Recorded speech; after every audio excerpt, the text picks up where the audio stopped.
Cássia, eu queria passar a palavra para você, Cássia, para você me ajudar no debate. Oi, pessoal. Primeiramente, boa noite. Estão me escutando? Sim. Então ótimo. Boa noite para todos os participantes, para o Humberto, para o Matheus, para a Silvia, que caiu, né, e para a Aline. É um prazer estar aqui hoje, falando aí um pouquinho sobre direitos dos pacientes, como que a gente faz para concretizá-los na prática, que é um super desafio da oncoguia, desafio do paciente, desafio para as políticas públicas, né, como que a gente concretiza isso. E eu gostei muito da fala do Humberto ali no inicinho, né, falando sobre engajamento político, sobre a necessidade de um letramento político em saúde, em cidadania, em compreensão. Então, eu queria questionar, assim, o Humberto, como que ele pensa democratizar essa educação para que os pacientes de todas as classes sociais tenham acesso a uma informação de qualidade, ou seja, diante de um país com características tão discrepantes que a gente tem, que o próprio acesso às tecnologias ainda muito escassas para a população carente, como que a gente faz para democratizar essa cidadania, essa informação, para que o paciente ele tenha a noção dos direitos e dos deveres dele enquanto cidadão?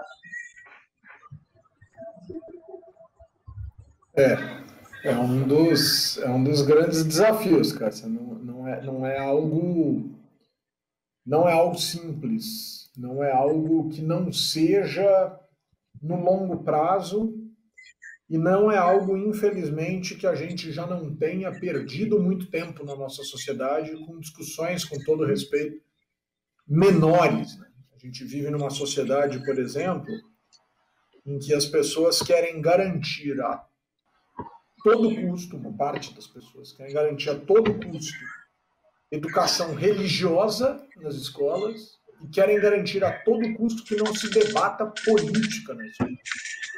A grande questão é que Deus, até onde eu sei, até onde eu vou, é talvez uma das coisas mais íntimas do ser humano, de sua família e, obviamente, da relação deste ser humano e de sua família com outras pessoas que professam a fé semelhante em cultos religiosos, em organizações religiosas, etc, etc, etc.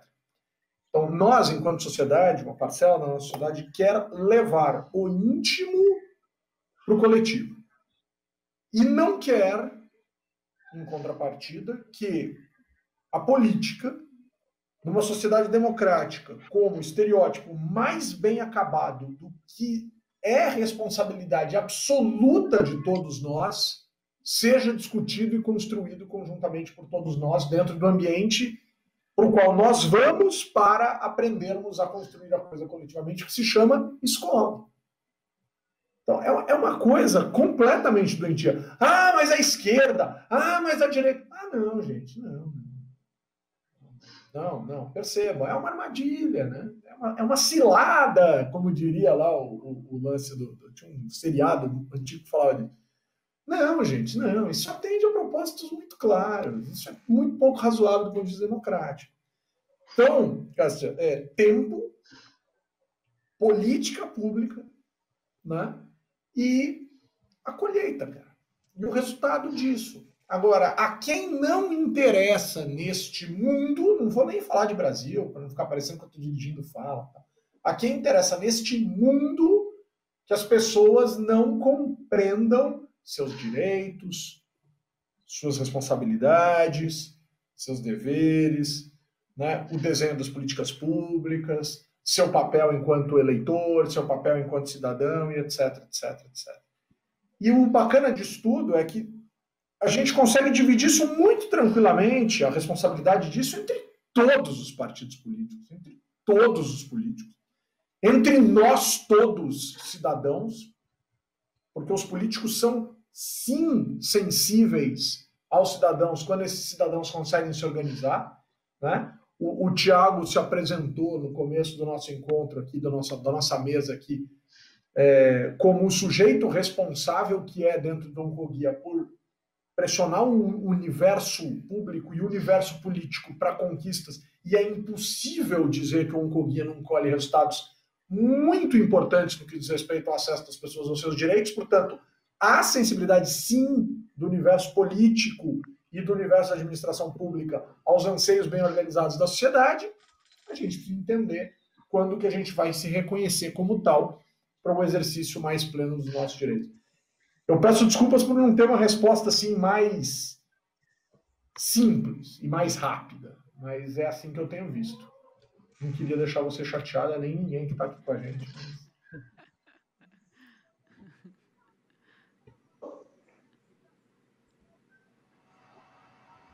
Pode seguir, Cá. Tá com você.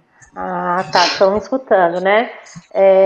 Matheus, eu queria falar um pouquinho aí sobre a questão da integralidade do tratamento, que você tratou tão bem aí, falando tanto no Sistema Único de Saúde quanto na saúde suplementar, inclusive sobre essa questão do rol ser exemplificativo. Teve uma decisão super recente do Superior Tribunal de Justiça essa semana, né, nesses últimos dias aí a respeito dessa questão. Maravilhoso. E dentro desse aspecto, Matheus, da integralidade, a gente tem uma variedade de leis, né, bem intencionadas, mas que na realidade elas não se traduzem na prática ao acesso do paciente ao tratamento, ao acesso do paciente à cobertura do plano de saúde. Né? Ainda na seara do executivo, por exemplo, a gente vê que a gente tem incorporações de tecnologia na Conitec, que também, apesar de ser ato consolidado pelo executivo através de uma portaria, ou seja, por uma norma, né, por um instrumento jurídico legal, também não se traduz em acesso. Tem várias recomendações da Conitec que foram incorporadas através de portaria do Ministério da Saúde, que não chegam na ponta. É o caso de vários medicamentos hoje para o tratamento de câncer. Na visão do IDEC hoje, Matheus, o que você acha que a gente pode atribuir essa falta de efetividade dessas normas, principalmente aqui na oncologia, quando a gente fala de tratamento? Perfeito. Bom, boa noite, Cássia. Cumprimentar também a Aline, que em seguida de mim. Muito, muito legal. Reitero aqui, é um prazer e uma honra dividir essa mesa com vocês. Bom, eu acho que existem vários passos, né, para assegurar a integralidade do cuidado quando a gente pensa tanto em saúde suplementar quanto no SUS. E são passos que passaram um pouco aqui pelo nosso debate. Né? Em primeiro lugar, normas boas. Né? Então, a gente precisa partir da premissa de que a integralidade no cuidado é uma realidade, é um princípio assegurado. No entendimento do IDEC, quando nós vemos discussões como essa no STJ, que colocam em xeque essa ideia de que o rol da ANS é, sim, exemplificativo e não taxativo, nós vemos uma ameaça à norma. Né? E é uma ameaça que vem por meio da discussão judicial, mas é uma ameaça de que o entendimento judicial aqui é importante, porque, querendo ou não, ele efetiva a norma, ele é importantíssimo para a eficácia da norma, então nós vemos aí uma eficácia para essa ideia de integralidade. Para além disso, nós acreditamos muito na ideia de um sistema público. A ideia que, apesar de ter sim, uma atuação muito importante de direito do consumidor, defesa do usuário de plano de saúde, é assim um defensor histórico e principiológico, em todos os sentidos, do Sistema Único de Saúde. É importante fortalecer esse sistema. E aí existem todo um conjunto, né, de desafios para o SUS que nós precisamos abordar. E me parece que a pandemia traz a possibilidade de nós abordarmos. Eu vejo uma pesquisa na semana passada que fala que na cidade de São Paulo, o SUS, pela primeira vez, talvez na história, foi eleito um dos melhores serviços públicos, junto com o metrô. Ou seja, há um entendimento geral de que o Sistema Único de Saúde é, sim, importante, tem um papel fundamental na sociedade brasileira e tem, sim, seus problemas, é importante esse aspecto crítico, mas problemas que devem ser melhorados. Né? Então, nós temos, por exemplo, normas boas. A Conitec é uma instituição, inclusive, respeitada em nível internacional, mas é importante que seus prazos sejam respeitados. É importante que o que ela decida seja efetivamente incorporado, não só incorporado em teoria, não é? Incorporado na prática, com os prazos definidos, das normas definidos em lei, e assegurado ao usuário. E se esse prazo que está na norma não for respeitado, é inclusive uma hipótese de judicialização. Muitas pessoas questionam muito a judicialização, e sim, a judicialização tem sim muitos problemas, no sentido de desorganizar o sistema, mas ela também é uma possibilidade de você assegurar o direito, especialmente quando a gente tem a incorporação da Conitec, por exemplo, que você citou, e esse medicamento não está disponível na rede. Então, nós temos que ter também essa possibilidade no nosso horizonte. Acho que esses são alguns exemplos de como efetivar. E, claro, né, não podemos nos furtar dos grandes debates. É muito importante essa fala do Humberto agora, né, de conscientização, de tomar a discussão política enquanto discussão central. A gente fala muito no IDEC que nós vemos hipóteses em que, situações, né, em que as pessoas começam a discutir a partir do seu problema, poxa, eu estou sofrendo, eu tenho essa determinada doença, eu não consigo acessar o sistema, elas se unem no primeiro momento, numa perspectiva de acolhimento, e aí vão se mobilizando por causas maiores, né? Então, o causo se transforma na causa, né? Por assim dizer, fazendo uma brincadeira de palavras. Acho que isso é muito comum para as nossas organizações, IDEC, Oncoguia. Então, é muito importante que nós transformemos esses problemas individuais em demandas coletivas na área política. Né? E para encerrar, eu cito uma demanda histórica que é fundamental, que é a demanda do financiamento do SUS. Né? Ainda temos que enfrentar esse problema de forma séria e melhorar o financiamento do nosso sistema de saúde. Esses são alguns traços assim que me parecem importantes para começar a discussão aí tão importante, tão ampla também, né, que você trouxe com sua pergunta, Cássia.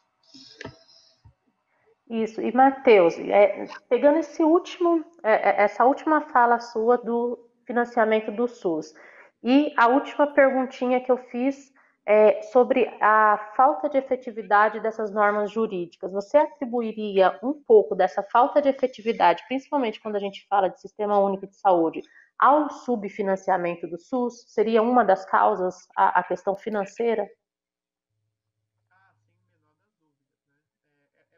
Você colocou, é uma das causas. Eu não posso esquecer que existem problemas de gestão, problemas de força de trabalho, enfim, todo um conjunto de problemas que devem ser abordados. Mas também, a nosso ver, jamais dá para esquecer que o sistema de saúde brasileiro é, sim, subfinanciado.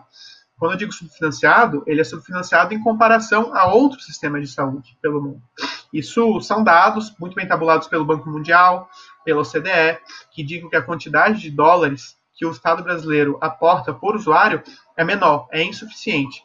O próprio Conselho Nacional de Saúde, de que nós do IDEC fazemos parte, elaborou uma proposta ali nos anos 2010, 2011, chamada Saúde mais 10, em que pedia 10% da receita bruta da União para a saúde. Porque esse é outro ponto. O gargalo não está exatamente nos municípios, não está nos estados, mas está na União. Caberia, então, à União Federal aumentar o quanto de dinheiro ela aporta ao Sistema Único de Saúde. Né? É a União que está devendo nessa conta, até por ser o ente mais rico e o ente que proporcionalmente menos aporta para o SUS. Então, sem a menor dúvida, os dados indicam sim que é possível, é importantíssimo aumentar o financiamento do nosso sistema público. Perfeito. Lu, quer falar um pouquinho? Pode seguir daí, acho que você pode seguir com a sua última pergunta para a Aline.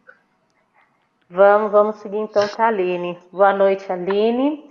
A gente acompanha esse projeto de lei do Estatuto dos Pacientes desde 2016, né? É uma batalha desde então.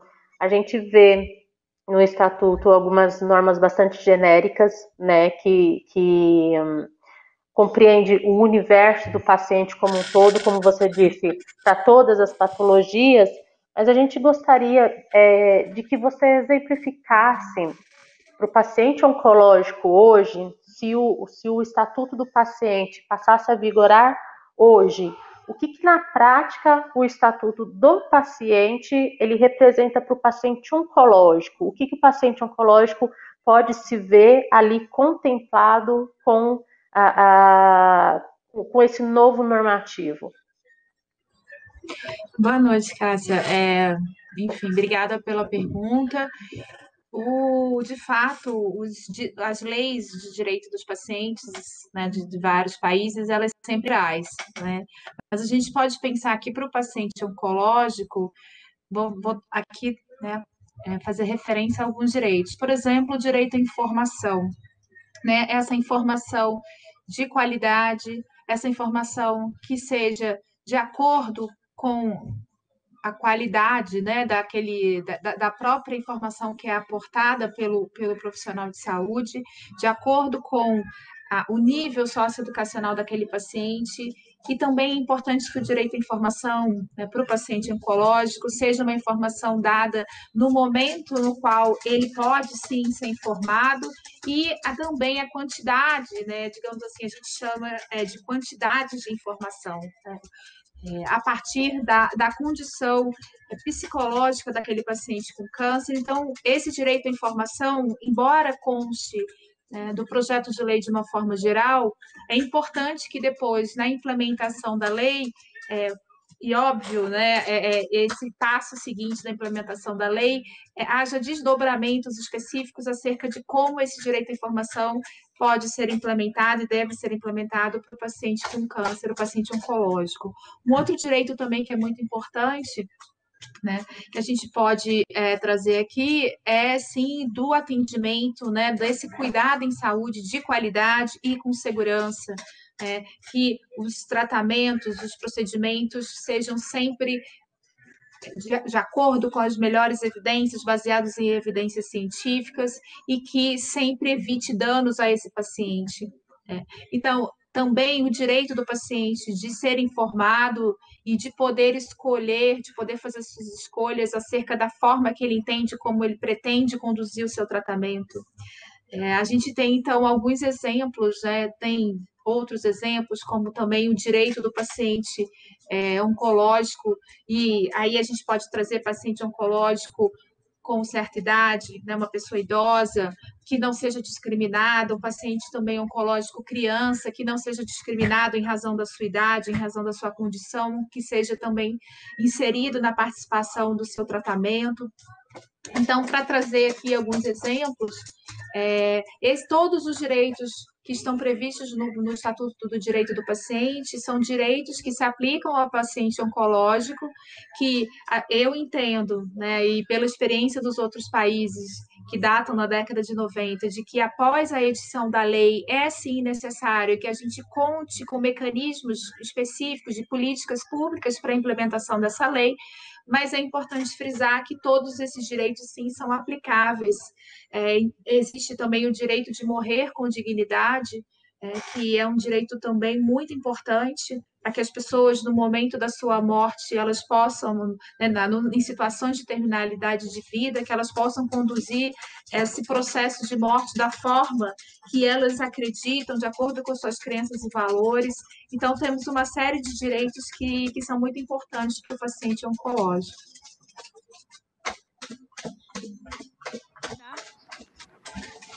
Perfeito, Aline, muito obrigada pela sua resposta. Acho que todos os pacientes agora conseguem ter uma ideia mais factível do que eles têm aí como direitos que podem vir a ser garantidos com a aprovação desse projeto de lei, que torçamos para que ele seja aprovado em breve, né?